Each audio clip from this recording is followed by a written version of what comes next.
তন্ত্র হলো মনকে একটা বিশেষভাবে ব্যবহারে ইচ্ছুক হওয়া।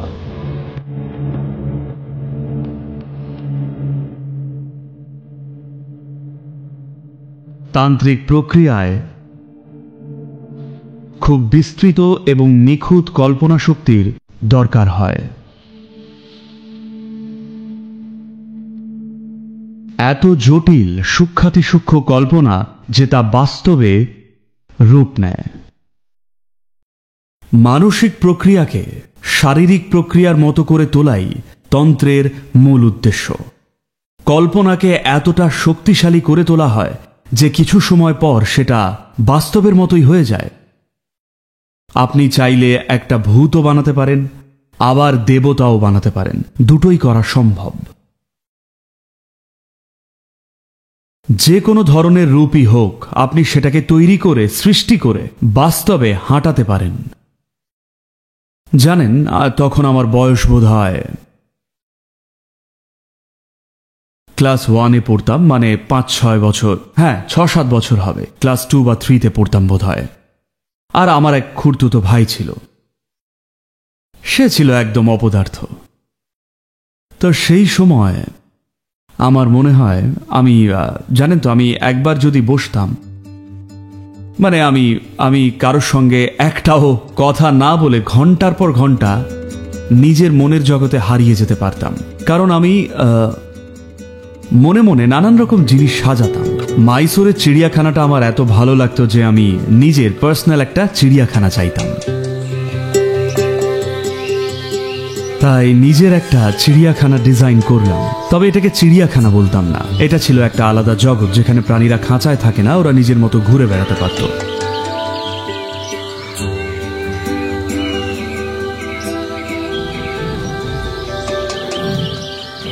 সেখানে অনেক রকম প্রাণী ছিল, আর অবশ্যই একটা গন্ডার থাকতেই হবে। তো এই ছেলেটা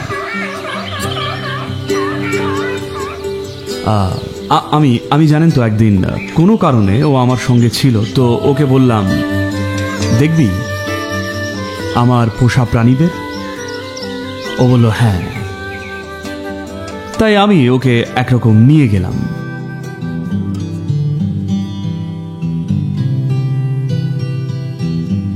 আমি শুধু ওর সাথে কথা বলতে শুরু করলাম, আর ওর পাশে বসে বললাম, দেখ এইটা দেখছিস, এটা দেখতে পাচ্ছিস, ওইটা দেখতে পাচ্ছিস, দেখ কি দারুণ, তাই না? তারপর থেকে প্রতিদিন ও যেতে চায়। 2-1 বার ঢুকতে দিয়েছিলাম, কারণ ওর কাছে কিছু ছিল যা আমার চাই।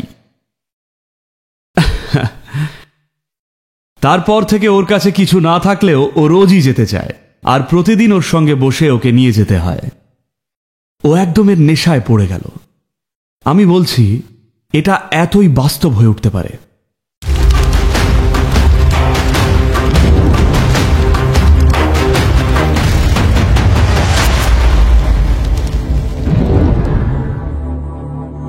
মানুষ যা কিছুই করছে সেই জিনিসগুলোকেই নিজের উন্নতিতে কাজে লাগান, এটাই তন্ত্রের পথ। গুরু পথ দেখাতে শিষ্যের ওপর তন্ত্র প্রয়োগ করেন নানানভাবে, এমনভাবে যে ওরা বুঝতেও পারবে না।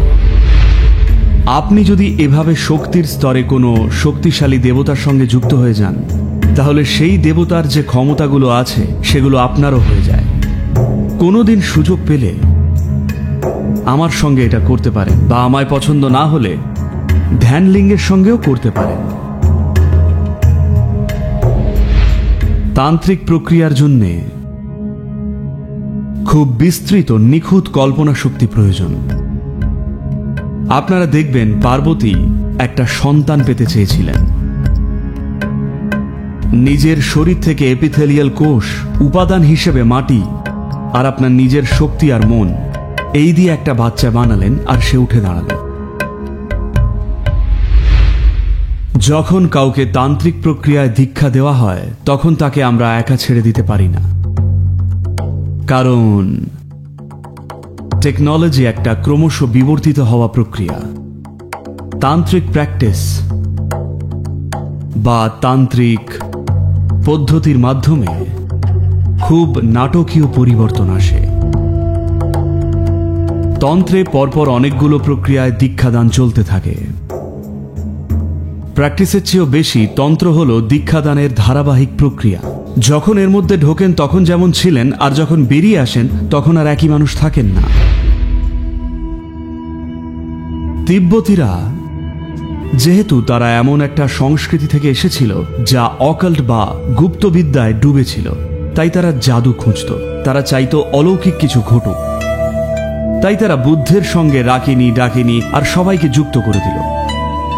তান্ত্রিক নীতিতে সবকিছুই খাপ খেয়ে যায়, কারণ কোনো নীতিই নেই। নীতি একটাই, মিলন বা ঐক্য।